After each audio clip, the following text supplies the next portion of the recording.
নদীর পানিতে জায়নামাজ বিছিয়ে নদী পার হয়ে ইসলামের প্রচার ও রক্ষার জন্য বাংলাদেশের সিলেটে পদার্পণ করেছিলেন অলিকুলির শিরোমণি হযরত শাহজালাল রহমতুল্লাহ আলাইহি।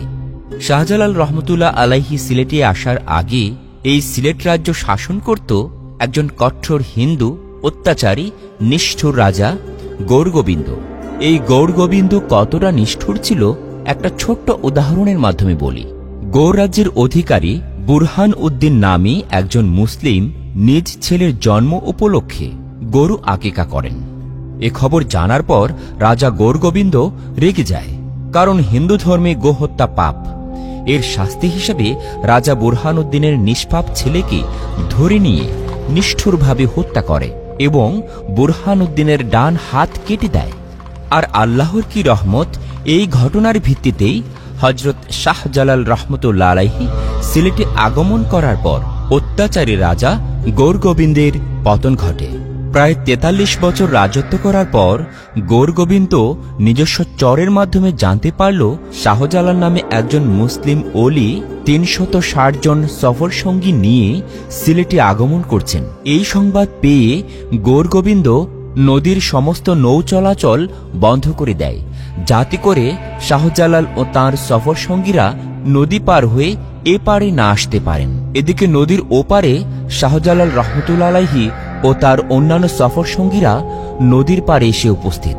এর আগে তিনি ইসলাম প্রচার ও রক্ষার জন্য এই এলাকায় আগমনের জন্য তিনি পথে পথে 360 জন সফর সঙ্গী লাভ করেন। সিলেট পর্যন্ত পৌঁছার পূর্বে হযরত শাহজালাল রহমতুল্লাহ আলাইহিকে ব্রহ্মপুত্র নদী এবং সিলেটের সুরমা নদী পার হতে হয়েছিল। নদী পারে আসার পর যখন নদীর মধ্যে কোনো নৌ চলাচলের যান ছিল না, তখন তার সফর সঙ্গীরা চিন্তিত হয়ে গেলেন। তিনি বিসমিল্লাহ বলে তার হাতের জায়নামাজ নদীতে বিছিয়ে দিলেন। তারপর সকল সফর সঙ্গীকে আদেশ করলেন তার সাথে নদী পার হওয়ার জন্য। রাজা গৌরগোবিন্দ এই অলৌকিক ক্ষমতার কথা শুনেও বিভিন্ন সময় চেষ্টা করেছে হযরত শাহজালাল রহমতুল্লাহ আলাইহিকে বিভিন্নভাবে আটকানোর। শেষ পর্যন্ত তার পতন হয়। প্রিয় দর্শক শ্রোতা, আজকে আমরা জানব হযরত শাহজালাল রহমতুল্লাহ আলাইহির পুরো জীবনী এবং কিভাবে তিনি সিলেট এসেছিলেন, রাজা গৌরগোবিন্দকে পরাজিত করেছিলেন। অলিকুলের শিরোমণি হযরত শাহজালাল রহমতুল্লাহ আলাইহি আরবের হেজাজ প্রদেশের দক্ষিণ পশ্চিমে অবস্থিত ইয়ামেনে সুপ্রসিদ্ধ শেখ বংশে মোহাম্মদ কুরাইশির ঘরে 1322 খ্রিস্টাব্দে জন্মগ্রহণ করেন। তার পিতার নাম ছিল মাহমুদ কুরাইশি। তিনি একজন মহাক্ষমতাশালী বীর পুরুষ ছিলেন। হযরত শাহজালাল রহমতুল্লাহ আলাইহির পিতা শুধু একজন বীর পুরুষই ছিলেন না, বরং একজন ইমানদার এবং ইসলামের সেবকও ছিলেন। জন্মের পর মাত্র 3 মাস বয়সে হযরত শাহজালাল রহমতুল্লাহ আলাইহি মাতৃহারা হন। মা মারা যাওয়ার পর শিশু হযরত শাহজালাল রহমতুল্লাহ আলাইহির লালন পালন এবং যাবতীয় দায়িত্ব বাবা মাহমুদ কুরাইশি একাই পালন করেন। তার বাবা মাহমুদ কুরাইশি ভালো পরিবারের একজন মেয়েকে স্ত্রী হিসাবে পেয়ে চমৎকারভাবেই তার দাম্পত্য জীবন পার করছিলেন। হযরত শাহজালাল রহমতুল্লাহ আলাইহির বাবা তার মাকে এতই ভালোবাসতেন যে তার মৃত্যুর পর তিনি অন্য কোনো নারীকে বিয়ে করেননি। অনেক কষ্ট করে চেষ্টা করে শিশু হযরত শাহজালালকে নিয়ে দিন পার করতে লাগলেন। হযরত শাহজালাল রহমতুল্লাহ আলাইহির পিতা মাহমুদ কুরাইশি ইসলাম প্রচারের জন্য এবং রক্ষার জন্য অসংখ্য যুদ্ধ করেছেন। প্রত্যেক যুদ্ধেই তিনি ইসলামের জন্য জয়ের বার্তা নিয়ে এসেছেন। প্রচুর ধন সম্পদের মালিক হওয়া সত্ত্বেও তিনি এসবের প্রতি আসক্ত হননি। ইসলামকে রক্ষা করাই ছিল তাঁর মূল লক্ষ্য। একদিন মাহমুদ কুরাইশি তার পুত্র হযরত শাহজালাল রহমতুল্লাহ আলাইহিকে নিয়ে খেলা করছিলেন। হঠাৎ একজন সিপাহী এসে উপস্থিত হল। এসে বলতে লাগলো, হুজুর, মুসলমানদের সঙ্গে বিধর্মীদের যুদ্ধ শুরু হয়েছে, আপনাকে সেখানে যেতে হবে। এই যুদ্ধের কথা ভাবতে যে তার মনে হলো এই যুদ্ধই মনে হয় তার জীবনের শেষ যুদ্ধ, হয়তো আর ফিরে আসবেন না। তাহলে তার ছোট্ট শাহজালাল মাতৃহারা হওয়ার পাশাপাশি পিতৃহারাও হয়ে যাবে। সে কিভাবে দিন কাটাবে? তিনি এই চিন্তায় বিব্রত এবং পেরেশান হয়ে গেলেন। যাই হোক, মহান আল্লাহ তাআলার উপরে ছিল তার অগাধ বিশ্বাস। এরপর তিনি আল্লাহর উপর ভরসা করে শিশু হযরত শাহজালালকে রেখে দেশের সীমান্তবর্তী এলাকায় ধর্মযুদ্ধে অংশগ্রহণের জন্য বেরিয়ে পড়লেন। যুদ্ধে গিয়ে তিনি শত্রুদের সাথে মোকাবেলা করতে করতে একটা পর্যায়ে শাহাদত বরণ করেন। ইন্না লিল্লাহি ওয়া ইন্না ইলাইহি রাজিউন। পিতা মারা যাওয়ার পর শিশু হযরত শাহজালাল রহমতুল্লাহ আলাইহির কাছে তার মামা কবির আহমদ আসেন এবং তিনি তার ভাগনা হযরত শাহজালাল রহমতুল্লাহ আলাইহির দায়িত্বভার গ্রহণ করেন। হযরত শাহজালাল তার মামার সাথে মামাবাড়িতে চলে যান এবং সেখানে যেয়ে উচ্চশিক্ষায় শিক্ষিত হতে লাগলেন। একই সাথে তিনি সব সময় মহান আল্লাহর ইবাদতে সময় পার করতেন। হযরত শাহজালাল রহমতুল্লাহ আলাইহি শিশুকাল থেকেই তার বাবার মতো আল্লাহর নৈকট্য লাভের জন্য সাধনা করতেন। তিনি বাল্যকাল থেকেই সবকিছুতে যেমন উৎসাহী ছিলেন তেমনই ছিলেন দৃঢ় ও শক্তিশালী। তিনি অল্প সময়েই বিভিন্ন শিক্ষায় পারদর্শী হয়ে উঠেছিলেন। মামা সৈয়দ আহমদ কবির শুধু পার্থিব শিক্ষাই তার ভাগনাকে শিক্ষিত করলেন না, বরং অন্যান্য শিক্ষা যেমন শরীয়তের সাথে আধ্যাত্মিক শিক্ষা, ইবাদত, সংযম ও নৈতিক শিক্ষার ভেতর দিয়ে মারিফত শিক্ষা লাভ করে কিভাবে আল্লাহর নৈকট্য লাভ করা যায় সেই শিক্ষাও তিনি তার ভাগনাকে দিয়েছেন। সৈয়দ আহমদ কবির প্রথমে তার ভাগনাকে আরবি শিক্ষা দিয়েছিলেন। একসময় তিনি তার আদরের ভাগনা হযরত শাহজালাল রহমতুল্লাহ আলাইহিকে নিয়ে পবিত্র মক্কা শরীফেও যান। একদিন হযরত শাহজালাল রহমতুল্লাহ আলাইহি গভীর রাতে আল্লাহর ইবাদত করতে করতে তন্দ্রাচ্ছন্ন হয়ে পড়েন। এমন সময় তিনি স্বপ্নে দেখতে পেলেন যে কে যেন তাকে ডেকে বলছে, হে শাহজালাল, তুমি যে কঠোর সাধনা এবং তপস্যার দ্বারা আধ্যাত্মিক জ্ঞান ও সংযমতা অর্জন করছো, এসব তো তোমার নিজের জন্য নয়। এবার তুমি মানব জাতির কল্যাণের জন্য নিজেকে উৎসর্গ করো। পাপাচারী অধার্মিক মানুষকে সঠিক শিক্ষা দিয়ে ইসলামের শান্তির ছায়ায় আনয়ন করো। ইসলাম প্রায় ছন্নছাড়া হয়ে যাচ্ছে, তাই ইসলামের সকল মানুষকে দাওয়াত দিয়ে ইসলামের জয়ের পতাকা উত্তোলন করো। বিপদগামী মানুষকে আশ্রয় দিয়ে মুক্তির দিশা দাও। এখন আর বসে থাকার সুযোগ নেই। ইসলাম জগতের মহান আদর্শকে আবার প্রতিষ্ঠিত করে তার দীপ্ত রশ্মি দিয়ে কু আচারে নিমগ্ন পাপী তাপীদের কুলসিত আত্মা থেকে আলোকিত করার চেষ্টা করো। ইসলাম আবার দুনিয়ার বুকে জাগরিত হোক, এটাই প্রতিপালকের পরম ইচ্ছা। সেই ইচ্ছা পূরণের জন্যই আল্লাহ তাআলা তোমাকে জ্ঞান দান করেছেন। ধর্ম প্রচারের জন্য প্রস্তুত হও। দায়িত্ব পালন করার সময় নিকটে চলে এসেছে। যে স্থানে ইসলাম বিলীনের পথে মানুষ নানা অনাচারে লিপ্ত, সেখানে গিয়ে দায়িত্ব পালন করো। এসব শোনার পর হযরত শাহজালাল রহমতুল্লাহ আলাইহির নিদ্রা ভেঙে গেল। তিনি তখন তার স্বপ্নে পাওয়া আদেশের কথা ভাবতে লাগলেন। যে বিষয়টি নিয়ে তিনি চিন্তা ভাবনা করছিলেন সে বিষয়টির না হয় সমাধান হয়ে গেল, কিন্তু তিনি বুঝতে পারলেন না কোথায় সেই জায়গাটি। তার মনোবল ছিল প্রবল। তিনি মনে মনে আনন্দিত হলেন, ভাবতে লাগলেন, তবে কি মহান আল্লাহ তাআলা আমাকে পবিত্র দায়িত্ব পালনের জন্য পাঠিয়েছেন? আল্লাহর এই ইচ্ছে আমাকে পূরণ করতেই হবে। কিন্তু শত ভাবনার পরও নির্দিষ্ট স্থানটি নির্বাচন করতে পারলেন না। পরের দিন সকালবেলা তার মামা শিক্ষাগুরু সৈয়দ আহমদ কবিরকে স্বপ্নের কথাটি ব্যক্ত করলেন।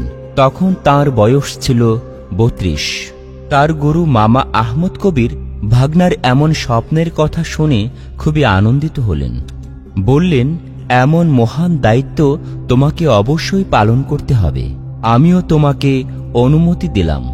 যাও, তুমি গিয়ে তোমার দায়িত্ব পালন করো।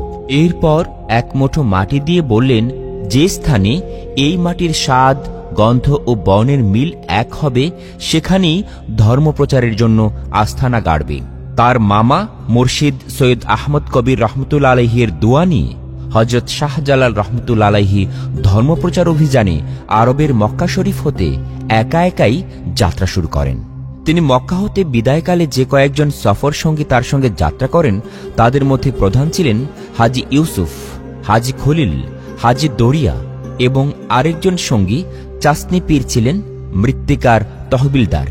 হিন্দুস্তানি আসার পূর্ব পর্যন্ত সমরকন্দ থেকে সৈয়দ ওমর, রোম থেকে করিমদাদ, বাগদাদ থেকে নিজামুদ্দিন, ইরান থেকে জাকারিয়া ও শাহ দাউদ এবং সৈয়দ মোহাম্মদ প্রমুখ তার অনুগামী হলেন। তাদের নিয়ে তিনি হিন্দুস্তানে প্রবেশ করলেন। এরপরে পাঞ্জাবের মুলতান থেকে আরিফ, গুজরাত থেকে জোনায়েদ, আজমির শরীফ থেকে মোহাম্মদ শরীফ, দাক্ষিণাত্য থেকে সৈয়দ কাশেম, মধ্যপ্রদেশ থেকে হেলিমুদ্দিন প্রমুখ তার মুরিদ হয়ে তার সঙ্গে সঙ্গে চললেন। এভাবে দিল্লি পর্যন্ত এসে পৌঁছলেন। তখন তার শিষ্যের সংখ্যা 240 বলে ধারণা পাওয়া যায়। দিল্লিতে আসার পর নিজামুদ্দিন আউলিয়ার জনৈক শিষ্য তার গুরুর কাছে হজরত শাহজালাল রহমতুল্লাহ আলাইহি সম্পর্কে কুৎসা প্রচার করে। সঙ্গে সঙ্গে নিজামুদ্দিন আউলিয়া অন্যের কুৎসা রটনাকারী এই শিষ্যকে উপযুক্ত শাস্তিস্বরূপ দরবার থেকে তাড়িয়ে দেন এবং অন্য দুই শিষ্যকে ডেকে তাদের মারফতে হজরত শাহজালাল রহমতুল্লাহ আলাইহির কাছে সালাম পাঠান। শাহজালাল রহমতুল্লাহ আলাইহি সালামের উত্তরে উপঢৌকন স্বরূপ ছোট্ট একটি বাক্সে প্রজ্বলিত অঙ্গারের মধ্যে কিছু তুলা ভরে নিজামুদ্দিন আউলিয়ার নিকট পাঠান। নিজামুদ্দিন আউলিয়া হজরত শাহজালাল রহমতুল্লাহ আলাইহির আধ্যাত্মিক শক্তির পরিচয় পেয়ে তাকে সাদরে সাক্ষাতের আমন্ত্রণ জানান। বিদায়কালে প্রীতির নিদর্শন স্বরূপ নিজামুদ্দিন আউলিয়া তাকে এক জোড়া সুরমা রঙের কবুতর উপহার দেন। মাজার সংলগ্ন এলাকায় সুরমা রঙের যে কবুতর দেখা যায় তা ওই কবুতরের বংশধর, যা জালালি কবুতর নামে খ্যাত। তুর্কি বিজয়ের মধ্য দিয়ে সিহট্রের মুসলমান জনবসতি আগেই গড়ে উঠেছিল। টুলটিকর মহল্লায় ও হবিগঞ্জের তরফে তৎকালীন মুসলমানরা বসতি গড়েছিলেন। এ সময় সিহট্রের গৌড় রাজ্যে গৌড় গোবিন্দ নামে এক রাজা ছিল। সে ছিল খুবই নিষ্ঠুর, অত্যাচারী। ওই গৌড় গোবিন্দ যখন বুরহানুদ্দিনের ছেলেকে নিষ্ঠুরভাবে হত্যা করে এবং তার ডান হাত কেটে দেয়, তখন বুরহানুদ্দিন বাংলার তৎকালীন রাজা শামস উদ্দিন ফিরোজ শাহের নিকট গিয়ে এই নিষ্ঠুর হত্যাকাণ্ডের অভিযোগ করলে রাজা তার ভাগ্নি সিকান্দর গাজীকে প্রকাণ্ড সৈন্যবাহিনীর সঙ্গে সিহট্রের গৌড় রাজ্যে প্রেরণ করেন। শাহী সৈন্য যখন ব্রহ্মপুত্র নদী পার হতে চেষ্টা করে, তখনই রাজা গৌরগোবিন্দের সেনারা বীরত্বের সাথে মুসলিম সৈন্যের উপর অগ্নিবাণ নিক্ষেপ করে সমস্ত চেষ্টাকে বিফল করে ফেলে।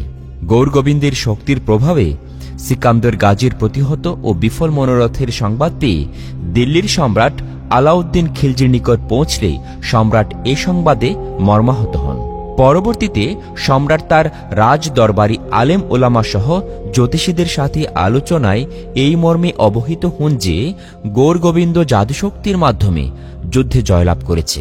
জ্যোতিষীদের মতে সুলতানের সেনাবাহিনীতে আধ্যাত্মিক শক্তিসম্পন্ন এক ব্যক্তি রয়েছে, যার নেতৃত্বে অভিযান প্রেরণ করা হলে গৌরগোবিন্দের জাদুবিদ্যার মোকাবেলা করে সিলেট বা সিহট্র জয় সম্ভব হবে।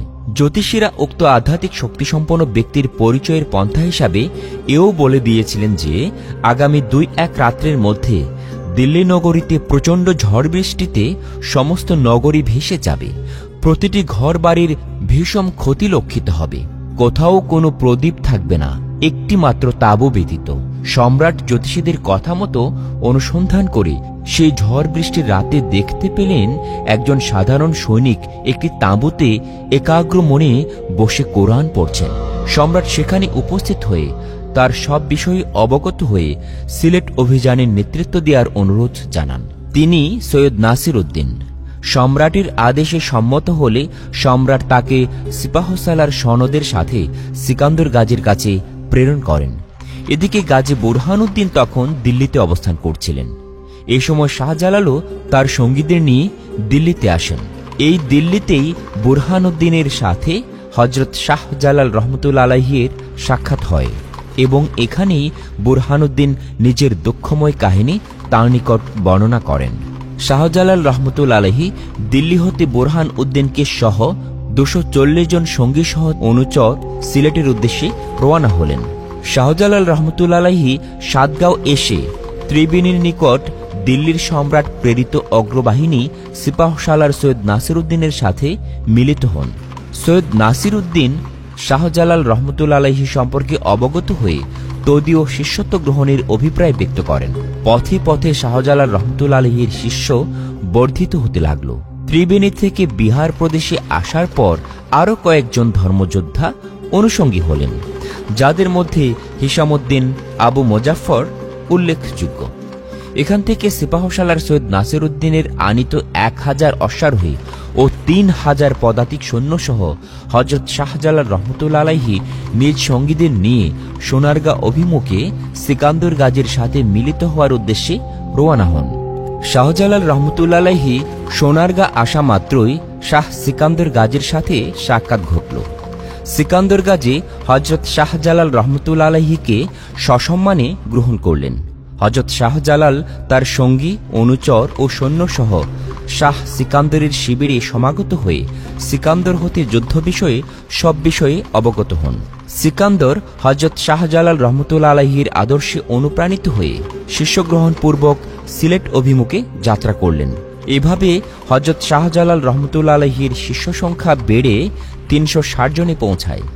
এদিকে গৌরগোবিন্দ নিজস্ব চরের মাধ্যমে যখন জানতে পারল শাহজালালের সফর সঙ্গী সহ আসছেন, তখন সে নদীর সমস্ত নৌ চলাচল বন্ধ করে দেয়। কিন্তু আল্লাহর কি রহমত, হযরত শাহজালাল রহমতুল্লাহ আলাইহি নদীর উপরে জায়নামাজ বিছিয়ে দিলেন।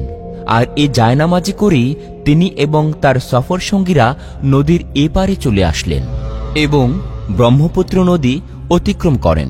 এখানে একটু বলে রাখছি, খ্রিস্টীয় 10ম শতকে সিহট্রভূমি লাউর, জয়ন্তিয়া ও গৌড় নামে 3টি স্বাধীন রাজ্যে বিভক্ত ছিল। উক্ত রাজ্যগুলোর মধ্যে গৌড় অন্যতম রাজ্য হিসাবে বিবেচিত ছিল।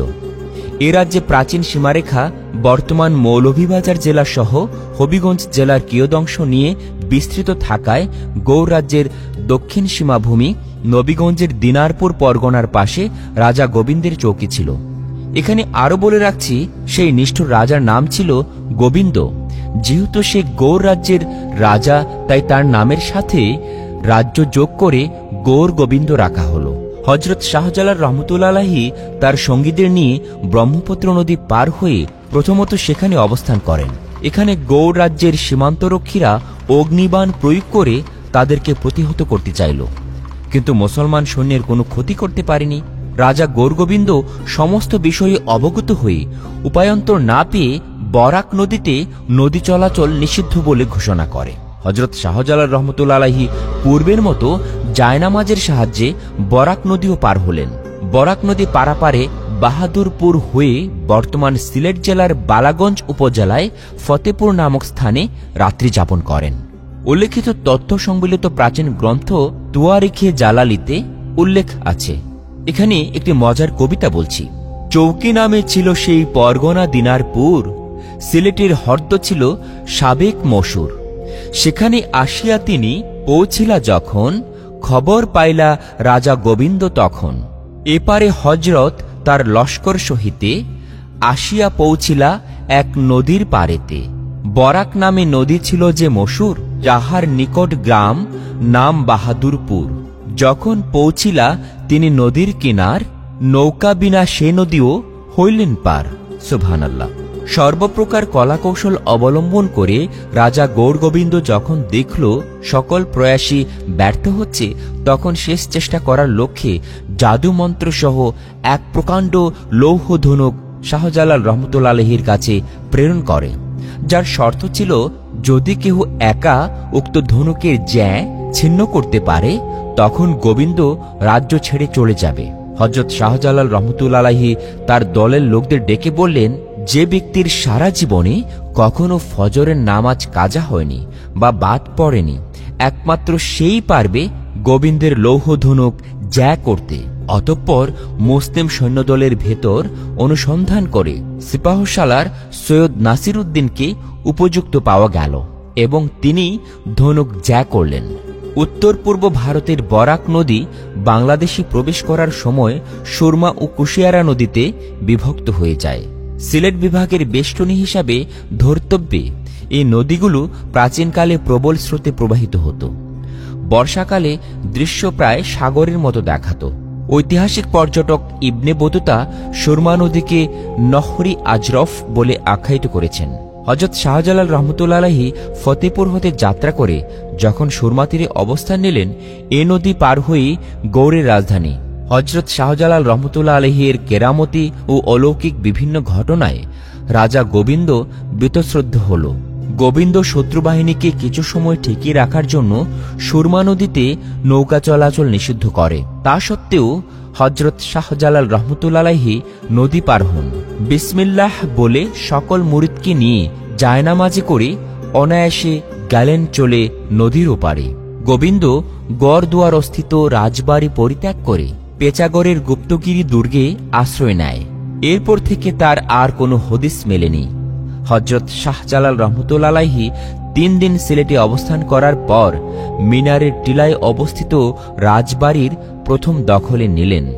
এখানে সিলেট নামকরণে একটা কথা প্রচলিত আছে যে, হযরত শাহজালাল রহমতুল্লাহ আলাইহি যখন সিলেটের দিকে অগ্রসর হচ্ছিলেন তখন রাজার তৈরি করা ব্যারিকেডের শিলাপাথরকে সিলহট যা বলে উচ্চারণ করার সঙ্গে সঙ্গে শিলাপাথরগুলো সরে গিয়েছিল বলে জানা যায়।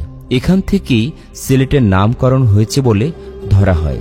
সিলেট বিজয়ের পর তিনি সেকান্দর শাহকে রাজ্য বুঝিয়ে দিয়ে তার মুর্শিদের কথা মতো তিনি তার ধর্মপ্রচারের স্থানের ব্যাপারে চিন্তা করতে লাগলেন। পূর্বেই তিনি তার মুর্শিদ প্রদত্ত মাটি একজনের জিম্মায় প্রদান করেছিলেন, যিনি চাশনিপীর নামেও খ্যাত, এবং তার প্রতি আদেশ ছিল পথে এই মাটির সঙ্গে মিলিয়ে দেখার জন্য। এই চাশনিপীর এসে হযরত শাহজালাল রহমতুল্লাহ আলাইহিকে সিলেটের মাটির সঙ্গে তার মুর্শিদের প্রদত্ত মাটির মিলের কথা জানালে তিনি চিন্তামুক্ত হলেন আর সিলেটেই আস্তানা গড়ার আদেশ দিলেন। হযরত শাহজালাল রহমতুল্লাহ আলাইহির শিক্ষাজীবন। শৈশবকালেই হযরত শাহজালাল রহমতুল্লাহ আলাইহির পিতামাতা ইন্তেকাল করার কারণে লালন পালন ও শিক্ষাদীক্ষার ভার গ্রহণ করেন ওনার বুজুর্গ মামা সৈয়দ আহমদ কবির সোহরাওয়ার্দী রহমতুল্লাহ আলাইহি। তিনি সোহরাওয়ার্দিয়া তরিকার একজন প্রখ্যাত সুফি দরবেশ এবং মক্কার বিশিষ্ট আলেম ছিলেন। হযরত শাহজালাল রহমতুল্লাহ আলাইহির শিক্ষা সম্পর্কে বিস্তারিত বিবরণ পাওয়া যায় না, তবে পর্যটক ইবনে বতুতার বর্ণনায় হযরত শাহজালাল রহমতুল্লাহ আলাইহিকে তার মুরিদ কর্তৃক মাওলানা সম্বোধন থেকে প্রমাণ পাওয়া যায় যে তিনি বিদ্যাশিক্ষায় শিক্ষিত একজন আলেম ছিলেন। মূলত ইলমে তাসাউফের উচ্চ মাকাম হাসিলকারীগণ ইলিম লাদুনি প্রাপ্ত হন, অর্থাৎ আল্লাহ পাক ওনার প্রদত্ত ইলিম হাসিল করেন। ইতিহাসে আমরা এরকম আরও নজির দেখতে পাই, যেমন ইমাম আবুল হাসান খারকানী রহমতুল্লাহ আলাইহি কোনো দুনিয়াবী শিক্ষকগণের কাছে ইলিম বা তালিম গ্রহণ না করেও তিনি ইলিমে শরীয়ত ও ইলমে তাসাউফ ওনার গভীর ইলম রাখতেন। এছাড়াও হযরত শায়েখ আবু সাঈদ তাবরিজি রহমতুল্লাহ আলাইহি, হযরত বাহাউদ্দিন সোহরাওয়ার্দী রহমতুল্লাহ আলাইহি ও হযরত খাজা মঈনুদ্দিন চিশতি রহমতুল্লাহ আলাইহির মতো জগৎখ্যাত তরিকতের ইমাম ও বুজুর্গ দরবেশ সাধকগণের শিষ্যত্ব ও সান্নিধ্যও হযরত কুতুবউদ্দিন বখতিয়ার কাকি রহমতুল্লাহ আলাইহি, হযরত ফরিদউদ্দিন শকরগঞ্জ রহমতুল্লাহ আলাইহি, হযরত নিজামুদ্দিন আউলিয়া রহমতুল্লাহ আলাইহি হাদিস বিশারদ, হযরত বাহাউদ্দিন জাকারিয়া মুলতানি রহমতুল্লাহ আলাইহি, হযরত ফরিদউদ্দিন শকরগঞ্জ রহমতুল্লাহ আলাইহি, হযরত নিজামুদ্দিন আউলিয়া রহমতুল্লাহ আলাইহি হাদিস বিশারদ, হযরত বাহাউদ্দিন জাকারিয়া মুলতানি রহমতুল্লাহ আলাইহি, হযরত শেখ ফরিদউদ্দিন আত্তার রহমতুল্লাহ আলাইহি, হযরত বুরহানুদ্দিন সাগরজি রহমতুল্লাহ আলাইহি এর মতো যুগের দিকপাল মহান মনীষীগণের সাথে গভীর বন্ধুত্ব থাকাও প্রমাণ করে যে হযরত শাহজালাল ইয়ামিন রহমতুল্লাহ আলাইহি আধ্যাত্মিক অতীন্দ্রিয় জ্ঞান তো বটেই, ইন্দ্রিয়গ্রাহ্য জ্ঞান রাজ্যের বিভিন্ন শাখায়ও ব্যুৎপত্তি সম্পন্ন ব্যক্তিত্ব ছিলেন। হযরত শাহজালাল রহমতুল্লাহ আলাইহির সফর। হযরত শাহজালাল রহমতুল্লাহ আলাইহি ওনার কর্মময় জীবনে বহু দেশ সফর করেন। তিনি ইয়েমেন, মিশর, তুরস্ক, তৎকালীন জাজিরাতুল আরব, ইরাক, ইরান, আফগানিস্তান, পাকিস্তান, ভারত ও বাংলাদেশের ব্যাপক অঞ্চল সফর করেন। সে সময়ে শিক্ষা ও সংস্কৃতির শ্রেষ্ঠ কেন্দ্রগুলোর প্রায় সব জায়গা, যেমন মক্কা, মদিনা, বাগদাদ, নিশাপুর, গার্জু, সামারকান্দ, বুখারা, মুলতান, বদায়ুন, দিল্লি, আজমির ইত্যাদি অঞ্চলগুলো সফর করেন। পাক ভারত উপমহাদেশে শাহজালাল রহমতুল্লাহ আলাইহি একাধিকবার ভ্রমণ করেন। ঐতিহাসিক মিনহাজের ও তরকাতে নাসিরির বর্ণনানুসারে হযরত শায়খ জালালউদ্দিন রাহমাতুল্লাহ আলাইহি মুলতানের সুলতান নাসিরউদ্দিন কুবাচা এবং দিল্লির সুলতান শামসুদ্দিন ইলতুৎমিশের শাসনামলে বঙ্গ অঞ্চল সফর করেন। তখন তিনি হযরত শিহাবুদ্দিন সোহরাওয়ার্দী রাহমাতুল্লাহ আলাইহি এর মুরিদ ছিলেন। ধর্মপরায়ণ সুলতান শামসুদ্দিন ইলতুৎমিশ হযরত কুতুবউদ্দিন বখতিয়ার কাকি রাহমাতুল্লাহ আলাইহি এর মুরিদ ছিলেন।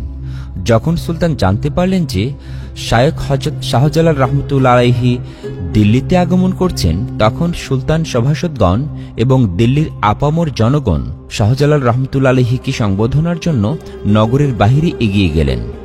শায়খ হযরত শাহজালাল রাহমাতুল্লাহ আলাইহি সেখানে পৌঁছলে তার সম্মানে সুলতান ঘোড়ার পৃষ্ঠ থেকে নেমে ওনাকে স্বাগত জানালেন এবং সসম্মানে তাকে রাজধানীতে নিয়ে আসেন।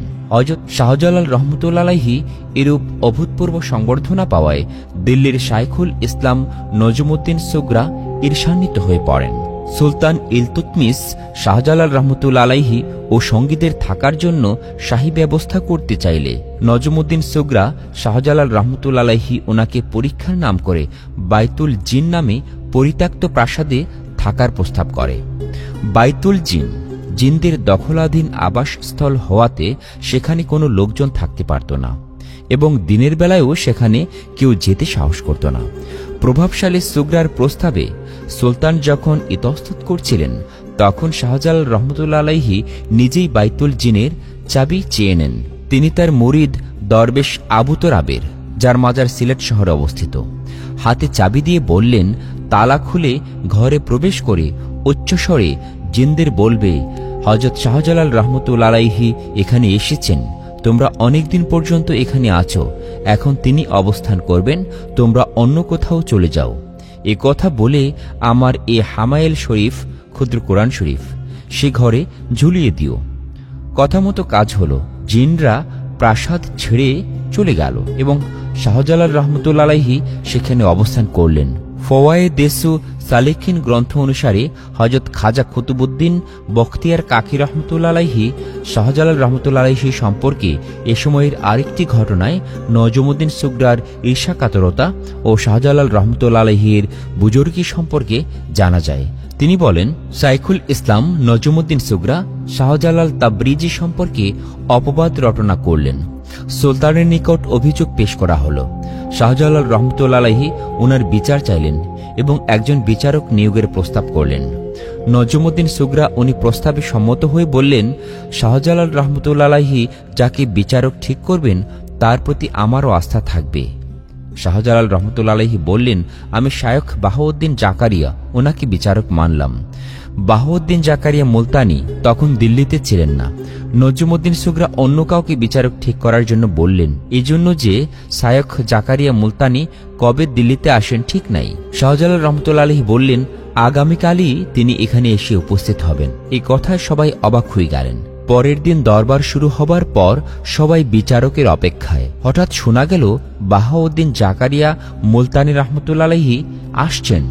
রাজদরবারে উপস্থিত হবার পর তিনি প্রথমে শাহজালাল রাহমাতুল্লাহ আলাইহির জুতা মুবারক সামনে পেয়ে হাতে নিলেন, চুমু খেলেন ও চোখে লাগালেন। এতে সকলের নিকট শাহজালাল রাহমাতুল্লাহ আলাইহি ওনার বুজুর্গি প্রকাশ পেল। অপরাধীরা যার যার অপরাধের জন্য ক্ষমা চাইলেন এবং হযরত শাহজালাল রাহমাতুল্লাহ আলাইহি প্রত্যেককে ক্ষমা করে দিলেন। অন্য আরেক বর্ণনায় জানা যায়, এই ঘটনার পর সুলতান ইলতুৎমিশ নজমউদ্দিন সুগরাকে শায়খুল ইসলাম পদ হতে অব্যাহতি দেন। এই ঘটনার পর শাহজালাল রাহমাতুল্লাহ আলাইহি তৎকালীন ইসলামিক অন্যতম ভূমি বদায়ুন চলে যান। এ সময় তিনি দিল্লিতে অল্প কিছুকাল অবস্থান করেন। বদায়ুন মতান্তরে সুলতান অবস্থানকালে শাহজালাল রাহমাতুল্লাহ আলাইহি লোকজনকে জিজ্ঞেস করলেন, এখানে কোনো অলি দরবেশ আছেন কি? লোকজন বলল, এখানে কাজী বাচ্চা দিওয়ানা নামক একজন দরবেশ আছেন। তিনি তার সাথে সাক্ষাৎ করলেন এবং একটি আনার বেদানা দিলেন। এই বাচ্চা দিওয়ানা হলেন হযরত শায়খ ফরিদউদ্দিন গঞ্জেশকর রহমতুল্লাহ আলাইহি। এটা ছিল ওনার উপাধি, যদিও তিনি বয়সে বাচ্চা ছিলেন না। আখবারুল আকিয়াব কিতাবের বর্ণনায় আরও জানা যায়, সেদিন শায়েখ ফরিদউদ্দিন গঞ্জেশকর রহমতুল্লাহ আলাইহি রোজা রেখেছিলেন। এই কারণে উপস্থিত লোকজনের মধ্যে আনারটি ভাগ করে দেন, শুধু নিজের জন্য একটি দানা রেখে দেন। ইফতারের সময় ওই দানাটি খাওয়ার সঙ্গে সঙ্গে তার মধ্যে অভূতপূর্ব এক আধ্যাত্মিক জজবা দেখা গেল। তিনি ভাবলেন, আহ, সবটা আনারই যদি খেতে পারতাম তাহলে কতই না সৌভাগ্য হতো। পরবর্তীকালে স্বীয় মুর্শিদ কুতুবউদ্দিন বখতিয়ার কাকি রহমতুল্লাহ আলাইহি ওনাকে ঘটনার আদ্যপন্ত বর্ণনা করলে তিনি বললেন, আফসোস কি আছে, প্রকৃতপক্ষে ফলটির একটি দানাই যথার্থ ছিল যা তুমি খেয়েছ। শায়খ ফরিদ রহমতুল্লাহ আলাইহি ওনার বর্ণনায় বদায়ুনের আরেকটি ঘটনা জানা যায়। শায়খ ফরিদ রহমতুল্লাহ আলাইহি বলেন, আমরা একটি ঘরে বসেছিলাম। এক দই বিক্রেতা সেই পথ দিয়ে অতিক্রম করছিল। প্রকৃতপক্ষে সে ছিল একজন চোর। হজরত শায়খ শাহজালাল রহমতুল্লাহ আলাইহির প্রতি দৃষ্টি পড়তেই ওর ভিতরটা একেবারে পরিবর্তিত হয়ে গেল। সে ইসলাম গ্রহণ করলে তার নাম রাখা হয় আলী। এই শায়খ আলী রহমতুল্লাহ আলাইহি হজরত শাহজালাল রহমতুল্লাহ আলাইহি ওনার শিক্ষার আঁচলে বাধা পড়ে আত্মজ্ঞানের জগতে এমন জনপ্রিয়তা অর্জন করেন যে বদায়ুনের লোকদের শ্রদ্ধার কেন্দ্রে পরিণত হয়ে যান। বদায়ুনের খাজা নিজামুদ্দিন আউলিয়া রহমতুল্লাহ আলাইহি ওনার শিক্ষা সমাপ্তির পর দস্তারবন্দির পাগড়ি পরানোর সময় ওনার ওস্তাদ হজরত আলাউদ্দিন উসলি ও শায়খ আলী বা মাউলি আলী রহমতুল্লাহ আলাইহি ওনারা মাথায় পাগড়ি বেঁধে দেন। সমসাময়িক ইজরারুল আউলিয়া ও আখতার দেহবলির তাজরিকি আউলিয়ার হিন্দু অনুসারে জানা যায়, শায়খ জালালউদ্দিন রহমতুল্লাহ আলাইহি কিছুদিন বদায়ুনে অবস্থানের পর আল্লাহর হুকুমে বঙ্গাভিমুখে রওয়ানা হন। শায়খ আলী রহমতুল্লাহ আলাইহি ওনার সঙ্গে আসতে চাইলে তিনি শায়খ আলী রহমতুল্লাহ আলাইহিকে বললেন, আল্লাহর হুকুমে তোমাকে এই শহরের কুতুব নিযুক্ত করলাম। এই কথা শুনে শায়খ আলী থাকতে রাজি হন। মাওলানা উসুলিও প্রারম্ভিককালে উদ্দেশ্যহীনভাবে ঘুরতে ঘুরতে একটি বাড়ির সদর দরজায় এসে পৌঁছান। সোহরাওয়ার্দী রহমতুল্লাহ আলাইহির কাছে অবস্থান করছিলেন। শাহজালাল রহমতুল্লাহ আলাইহির দৃষ্টি তার প্রতি নিবদ্ধ হয়, আর ওনার অন্তর্নিহিত শক্তি ও যোগ্যতা অনুভব করে গৃহমধ্যে আহ্বান করে তিনি তাকে ওনার কর্তাটি প্রদান করেন ও নিরুদ্দেশ জীবনের সুউদ্দেশ জানিয়ে দেন। মাওলানা উসুলি বিদ্যার্জনের প্রতি প্রবৃত্ত হন এবং কিছুদিনের মধ্যে কঠোর পরিশ্রমের পর তিনি বিদ্যার রূপে পরিগণিত হন। বদায়ুন থেকে হজরত শাহজালাল রহমতুল্লাহ আলাইহি বাংলার প্রথম রাজধানী লখনৌ বা লক্ষণাবতী আগমন করেন। তখন বাংলার গভর্নর ছিলেন ইলতুৎমিশের পুত্র নাসিরউদ্দিন মাহমুদ। বাংলায় যাত্রাপথে শাহজালাল রহমতুল্লাহ আলাইহি কোনো এক পুকুর পাড়ে বিশ্রাম করছিলেন। হঠাৎ উঠে পুকুরে ওযু করলেন এবং সঙ্গের লোকদের বললেন, আসো নজিমউদ্দিন সুগরার নামাজে জানাজা পড়ি, কারণ তিনি এখনই দিল্লিতে ইন্তেকাল করেছেন। পরবর্তীতে এই ঘটনার সত্যতা প্রমাণিত হয়। লক্ষণাবতীতে শাহজালাল রহমতুল্লাহ আলাইহি ইসলাম প্রচার করেন। তিনি হিন্দুদের প্রধান মন্দিরের কাছে একটি গাছের নিচে আস্তানা স্থাপন করেন। লোকজন ধীরে ধীরে তাঁর নিকট আসতে থাকে এবং তার ব্যবহার দেখে মুগ্ধ হয়। অনেক লোক মুসলমান হয়। লক্ষণাবতী পান্ডুয়া অঞ্চলে দেও দৈত্যের উপদ্রবে মানুষ অশান্তিতে দিন যাপন করত। শাহজালাল রহমতুল্লাহ আলাইহির প্রভাবে দেও দৈত্যগুলো ওই স্থান ত্যাগ করে। এতে মুগ্ধ হয়ে বহু হিন্দু মুসলমান হয়। মন্দিরের কাছে ইবাদতের জন্য মসজিদ নির্মাণ করা হয়। এভাবে বাংলার মুসলমানদের একটি নবযুগের সূচনা হয়। লখনৌ থেকে তিনি বাগদাদে প্রত্যাগমন করেন, কারণ প্রতি বছর হজের সময় তিনি স্বীয় মুর্শিদ শিহাবুদ্দিন সোহরাওয়ার্দীর ওনার খেদমতে উপস্থিত থাকতেন। পীর মুর্শিদ ও মামা সৈয়দ আহমেদ কবিরের নির্দেশের পর হযরত শাহজালাল রহমতুল্লাহ আলাইহি বাংলাদেশে আসার আগে জন্মভূমি ইয়েমেন গমন করেন। সেখানে পূর্বপুরুষ ও পিতামাতার মাজার জিয়ারত করেন এবং উলুহিয়াতের তত্ত্ব প্রচার করেন। তার ব্যক্তিত্ব ও গুণে আকৃষ্ট হয়ে দলে দলে লোক তাঁর দিকে ধাবিত হয়। এতে ইয়েমেন রাজ ঈর্ষান্বিত হয়ে হযরত শাহজালাল রহমতুল্লাহ আলাইহিকে বিষ মিশ্রিত শরবত দ্বারা কারামত পরীক্ষা করতে চাইলেন। শাহজালাল রহমতুল্লাহ আলাইহি বিষ মিশ্রিত শরবত বিসমিল্লাহ বলে পান করলে সে বিষের প্রতিক্রিয়ায় উল্টো ইয়েমেন রাজি মৃত্যুবরণ করে। ইয়েমেনের পরবর্তী রাজা শাহজাদা আলী পিতার মৃত্যু এবং শাহজালাল রহমতুল্লাহ আলাইহির কারামত দেখে ওনার ভক্তি পরিণত হন এবং শাসকের তখতে বা সিংহাসনে না বসে শাহজালাল রহমতুল্লাহ আলাইহির সাথী হতে চাইলেন, কিন্তু শাহজালাল রহমতুল্লাহ আলাইহি তাকে রাজ্য পরিচালনার ভার দিয়ে ইয়েমেন হতে যাত্রা করেন। ইয়েমেন হতে তিনি বাগদাদে আসেন।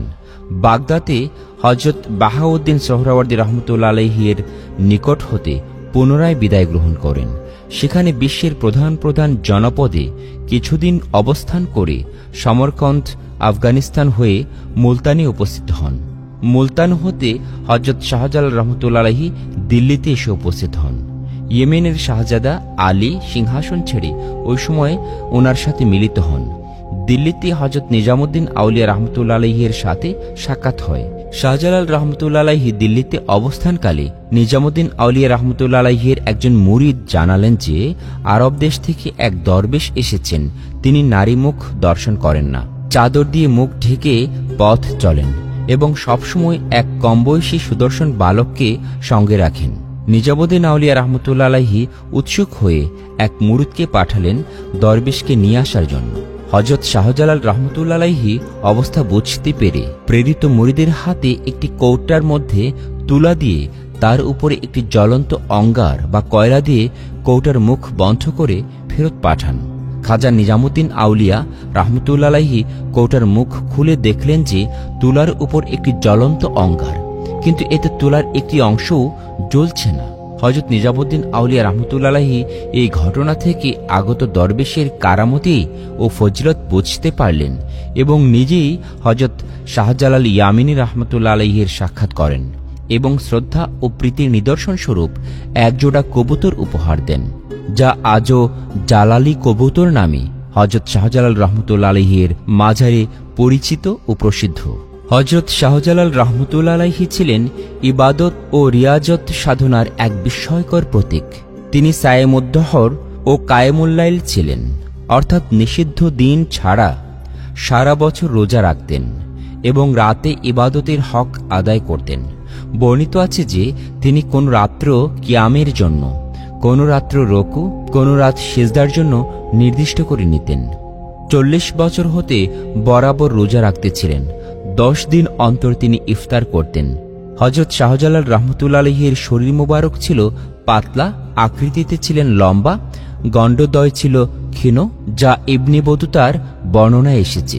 হিন্দু মুসলমান সকলে হযরত শাহজালাল রহমতুল্লাহ আলাইহির দর্শনের জন্য আসত এবং ওনাকে হাদিয়া বা নজরানা প্রদান করত।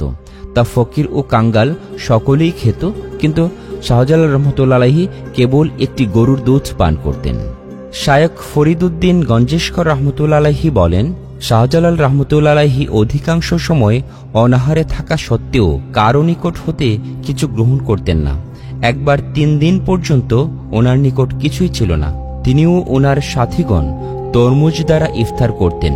তথাকার বদায়ুনের শাসনকর্তা এই সংবাদ পেলেন এবং একথা জানতে পারলেন যে তিনি কারো দান দক্ষিণা গ্রহণ করেন না। তাই একজন লোক দ্বারা কিছু আশরাফি শাহজালাল রহমতুল্লাহ আলাইহির খাদিমের নিকট এ বলে পাঠালেন, যেভাবে ইচ্ছা খরচ করো, কিন্তু তিনি যেন জানতে না পারেন কোথা থেকে এই খরচ হচ্ছে। খাদিম তা গোপন রাখা পছন্দ করলেন না। তিনি শাহজালাল রহমতুল্লাহ আলাইহির কাছে সব কথা খুলে বললেন। তিনি জিজ্ঞেস করলেন সেই লোক কিভাবে আসিয়াছিল এবং কোথায় কোথায় পা পড়িয়াছিল। খাদিম সব দেখালেন এবং শাহজালাল রহমতুল্লাহ আলাইহি বললেন, সেই ব্যক্তি যেখানে যেখানে পা ফেলিয়া আসিয়াছে তথাকার মাটি খুঁড়িয়া এবং আশরাফিগুলি বাহিরে ফেলিয়া দাও। শাহজালাল রহমতুল্লাহ আলাইহি শিহাবুদ্দিন সোহরাওয়ার্দীর মুরিদ ও খিদমতে ছিলেন 7 বছর। শিহাবুদ্দিন সোহরাওয়ার্দী রহমতুল্লাহ আলাইহি প্রতি বছর বাগদাদ হতে পদব্রজে হজ্জগমন করতেন। বার্ধক্যের জন্য তিনি ঠান্ডা খাবার হজম করতে পারতেন না। গরম খাবার পরিবেশনের জন্য শাহজালাল রহমতুল্লাহ আলাইহির মাথায় একটি জ্বলন্ত চুলা বহন করতেন। বাগদাদ থেকে মক্কা পর্যন্ত গরম খাদ্য সরবরাহের ব্যবস্থা করতেন। এ প্রসঙ্গে ইজরারুল আউলিয়া গ্রন্থে শায়খ ফরিদউদ্দিন গঞ্জেশকর রহমতুল্লাহ আলাইহি বর্ণনা করেন, শেখ জালালউদ্দিন শাহজালাল রহমতুল্লাহ আলাইহি ওনার শায়খ বাহাউদ্দিন সোহরাওয়ার্দীর এতটাই সেবা করতেন যে অন্য কোনো মুরিদ এতটা করতেন না। একদা তিনি জ্বলন্ত চুলা মাথায় করে যাচ্ছিলেন। আমি ওনাকে জিজ্ঞেস করলাম, কোথাও যাচ্ছেন? তিনি উত্তর করলেন, হজ্জে। ওনার খিদমতের পদ্ধতি দেখে আমি বিস্মিত হয়ে গেলাম। আশেপাশের লোকজনকে জিজ্ঞেস করলাম, কতদিন যাবৎ তিনি এভাবে পীরের খেদমত করছেন? তারা বললেন, 25 বছর যাবৎ আমরা এমনই দেখছি। শাহজালাল রহমতুল্লাহ আলাইহি ওনার মামা সৈয়দ আহমদ কবির রহমতুল্লাহ আলাইহি ওনার তত্ত্বাবধানে ছিলেন। তখন মামার মনোভাব অনুসারে একটি বাঘের যথাযথ উপযুক্ত বিচার সম্পন্ন করার পর মামা সৈয়দ আহমেদ কবির রহমতুল্লাহ আলাইহি বললেন, জালাল সুমা বকামাল রসিদি, অর্থাৎ জালাল, তুমি আত্ম উন্নতির চরম শিখরে পৌঁছে আছো। বর্ণিত আছে যে একবার শায়ক শিহাবুদ্দিন সোহরাওয়ার্দী মক্কা শরীফ হতে আসার পথে ভক্তগণ তাকে অনেক নজর নিয়াজ প্রদান করলেন। এক গরিব বৃদ্ধাও হজরতকে 1 দিরহাম প্রদান করলেন। তিনি তার সাথী দরবেশগণকে প্রাপ্ত দ্রব্য সামগ্রী থেকে নিতে আদেশ দিলেন এবং সকলেই নিজের ইচ্ছামতো সামগ্রী উঠিয়ে নিলেন। শাহজালাল রহমতুল্লাহ আলাইহি কিছুই নিলেন না। শায়ক শিহাবুদ্দিন সোহরাওয়ার্দী রহমতুল্লাহ আলাইহি কিছু নিতে বললে শাহজালাল রহমতুল্লাহ আলাইহি গরিব বৃদ্ধার দেয়া দিরহামটি উঠিয়ে নিলেন। তা দেখে শায়ক শিহাবুদ্দিন সোহরাওয়ার্দী বললেন, জালালউদ্দিন, বাহ্যত যদিও তুমি একটি দিরহাম গ্রহণ করলে, যাহা সকলের চোখেই নগণ্য, কিন্তু প্রকৃতপক্ষে তুমি এমন জিনিস গ্রহণ করলে যা ওই সকল মূল্যবান দ্রব্যাদির আত্মাস্বরূপ। তুমি অন্যান্যদের জন্য কিছু রাখলে না। হযরত শাহজালাল রহমতুল্লাহ আলাইহির প্রেমময় দ্বীনের যে প্রদীপ শিখা আল্লাহর হুকুমে এই বঙ্গ অঞ্চলে জ্বালিয়েছেন, তার আলোয় কত যে অসংখ্য অন্ধকার হৃদয় আলোকিত হয়েছে আল্লাহ তাআলাই ভালো জানেন। বস্তুত তিনি নিজেই আলোক শিখা। ওনার আলোয় আলোকিত পুরো বঙ্গ অঞ্চল। এদেশের জনগণের ধর্মীয়, সামাজিক, রাজনৈতিক, অর্থনৈতিক জীবনে, লোকসাহিত্যে, ধ্রুপদী সাহিত্যে, শিক্ষা, সংস্কৃতি, ঐতিহ্য সব ক্ষেত্রেই হযরত শাহজালাল রহমতুল্লাহ আলাইহির প্রভাব পাওয়া যায়। চিস্তিয়া তরিকার বুজুর্গগণের মালফুজাত, বিভিন্ন ঐতিহাসিকের উক্তি, বাংলার শাসকদের বিভিন্ন স্থাপনা ও শিলালিপি ওনার নামে স্থানের নামকরণ ও মুদ্রা প্রচলনই তা প্রমাণ করে। বাংলার ইতিহাসে এমন কোন শাসকের দরবার নেই যে হযরত শাহজালাল ইয়ামিন রহমতুল্লাহ আলাইহির দরবারের অনুগ্রহে অনুগৃহীত হতে চায়নি। এ প্রসঙ্গে ইংরেজ কালেক্টর লেন্ডসের আত্মজীবনী থেকে সামান্য উল্লেখ করা হলো। সিলেট পৌঁছার পর আমলারা আমাকে জানালেন যে সিলেটের শাসনকর্তার প্রথম কর্তব্য হযরত শাহজালালের দরবারে যেয়ে ওনার প্রতি সম্মান প্রদর্শন করা। ভারতবর্ষের দূরদূরান্ত হতে ধর্মপ্রাণ ব্যক্তিরা এই দরবার জিয়ারত করে আসেন। আমি প্রচলিত প্রথা মোতাবেক জুতা বাহিরে রেখে দরবারে যেয়ে 5টি মোহর নজরানা দিলাম। এরূপ অভিষিক্ত হয়ে আমি প্রজাদের আনুগত্য গ্রহণ করলাম। বাংলাদেশের স্বাধীনতা পরবর্তী সময় থেকে দেখা যায়, যারা সিলেট 1 সংসদীয় আসনে দরগার মহল্লায় বিজয়ী হয় তারাই সরকার গঠন করে এবং বর্তমান পর্যন্ত এটা বাস্তব বলে প্রমাণিত হয়েছে। এদেশের রাজনৈতিক শাসক যারাই হোক না কেন, ধর্ম বর্ণ নির্বিশেষে আপামর জনগণের হৃদয়ের মণিকোঠায় শ্রদ্ধা ও ভক্তির সাথে সমাসীন হযরত শাহজালাল রহমতুল্লাহ আলাইহি এতদঞ্চলের মুকুটহীন সম্রাট। আর এ কারণেই সিলেটকে বাংলাদেশের আধ্যাত্মিক রাজধানী ও পুণ্যভূমি হিসাবে আখ্যায়িত করা হয়। 746 হিজরি সনের 29 জিলকদ হযরত শাহজালাল রহমতুল্লাহ আলাইহি 150 বছরের বর্ণাঢ্য জীবনের পরিসমাপ্তি ঘটে। ইবনে বতুতা বর্ণনা করেন, বুরহানুদ্দিন সাগরজি রহমতুল্লাহ আলাইহি আমাকে বলেন, হযরত শাহজালাল রহমতুল্লাহ আলাইহি ওফাতের একদিন পূর্বে ওনার মুরিদগণকে ডেকে এ উপদেশ দিলেন যে তোমরা আল্লাহর প্রতি ঈমান রাখবে, আল্লাহকে ভয় করবে। আল্লাহর হুকুমে কাল আমি তোমাদের নিকট হতে বিদায় নেব। পরের দিন জোহরের নামাজের শেষে সিজদার অবস্থায় তিনি ইহলোক ত্যাগ করেন। আল্লাহ পাক ওনার বন্ধুকে ওনার কাছে টেনে নিলেন। হযরত শাহজালাল ইয়ামিন রহমতুল্লাহ আলাইহি ওনার হুজরার পাশে অলৌকিকভাবে একটি কবর খোদিত অবস্থায় পাওয়া যায়। উক্ত কবরে কাফন ও খুশবু আতর মজুদ ছিল। ওনার মুরিদগণ শাহজালাল রহমতুল্লাহ আলাইহিকে কাফন পরিয়ে জানাজার নামাজ পড়িয়ে দাফন করলেন। আল্লাহ তাঁর পুত পবিত্র আত্মার শান্তি বিধান করুন। উল্লেখ্য, হযরত শাহজালাল ইয়ামিনী রাহমাতুল্লাহ আলাইহি ওনার হুজরার পাশে মুর্শিদ প্রদত্ত মক্কার মাটি ওনার নির্দেশে সেখানে প্রথিত করা হয়েছিল। সেখানে কবরটি খোদিত অবস্থায় পাওয়া যায়। প্রতি বছর হিজরি সনের 18, 19, 20 জিলকদ ওরস শরীফ অনুষ্ঠিত হয়। লোকজন সুলতানুল বাংলা, প্রাচ্যের সূর্য হযরত শাহজালাল ইয়ামিন রাহমাতুল্লাহ আলাইহি ওনার ওরস শরীফে হাজির হয়ে অপার্থিব প্রশান্তি লাভ করে।